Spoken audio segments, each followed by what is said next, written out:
Não foi um grande jogo, mais uma vez, aliás, no Campeonato Brasileiro. Não foi um grande clássico, mas convenhamos, desde o início do futebol é assim. Partidas decisivas muitas vezes são muito mais marcadas, brigadas, do que pensadas e do que jogadas. E no empate sem gols e sem futebol no Pacaembu, que valeu o pentacampeonato corintiano, não tivemos um grande jogo. Tivemos o Palmeiras até um pouco superior na primeira etapa, o Corinthians voltando melhor para o segundo tempo e com a expulsão de Valdívia a 2 minutos, a situação ficou ainda melhor para o Timão. Veio a expulsão também, entendi, correta do Wallace a 29 do segundo tempo, e naquele momento o Corinthians jogava para não tomar um gol, para não se complicar, apesar do resultado combinado no Engenhão, onde Flamengo e Vasco faziam um jogo muito melhor e também igual no empate por 1-1, e naquele momento, 29 do segundo tempo, no Pacaembu, o empate interessava ao Corinthians e dá até para dizer para o Palmeiras, que não perdia o clássico, não perdia o derby paulistano e não dava esse gostinho ainda mais para o Corinthians pentacampeão. E no final das contas, um empate justo, um jogo muito ruim e o Timão conseguindo se superar, apesar das dificuldades e de algumas limitações. Na grande vitória da outra semana contra o Figueirense em Florianópolis, o Corinthians teve 2 chances e fez um gol. Dessa vez também criou quase nada, teve 2 oportunidades de gol na partida,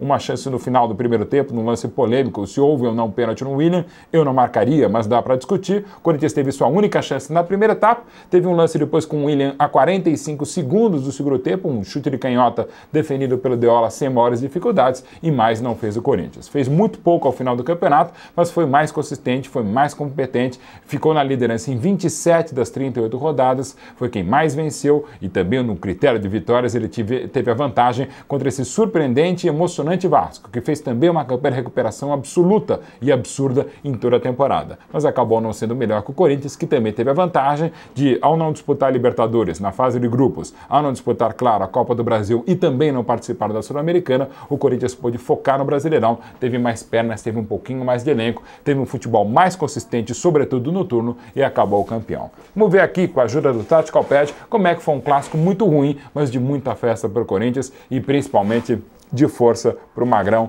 para o Dr. Sócrates, que nos deixou, mas para sempre vai deixar um legado não só de qualidade e de genialidade dentro de campo, mas principalmente um Sócrates brasileiro, um brasileiro Sócrates como poucos na história do país e não só no futebol. O Timão campeão que jogou com as limitações e com os desfalques, com a zaga com Júlio César bem de novo num jogo contra o Palmeiras, Paulo André e Leandro Castan fazendo uma zaga muito consistente, Alessandro mais uma vez com dificuldades para tentar marcar o Luan e pela esquerda a regularidade do Fábio Santos. Wallace, que é bom jogador, mas foi muito mal como volante, até ser expulso, e Paulinho, para mim o melhor do Corinthians no clássico e em todo o campeonato, e a linha de 3 armadores, com William sempre muito importante taticamente e também tecnicamente, Alex, que pode e deve render muito mais quando se recuperar da lesão na coxa, e Jorge Henrique,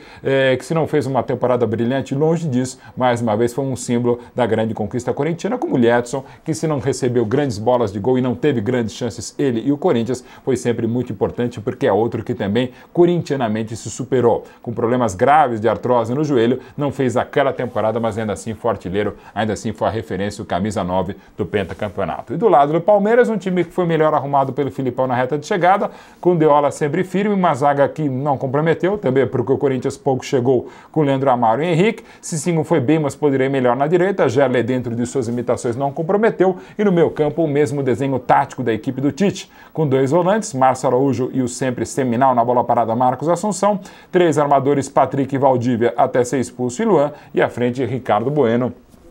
tentando fazer alguma coisa dentro das severas limitações dele e do ataque do Palmeiras. O Palmeiras teve uma defesa quase tão consistente quanto a do Corinthians no campeonato, mas faltou mais qualidade técnica em campo e também nas opções de banco. Um Timão sem gastar muito, como o Palmeiras também não gastou tanto, fez um time muito mais competitivo e tem feito equipes mais competitivas desde 2009 e o resultado é esse. O Palmeiras apenas numa situação intermediária de tabela e o Corinthians mais uma vez dando volta olímpica, a volta do justo pentacampeão do Brasil.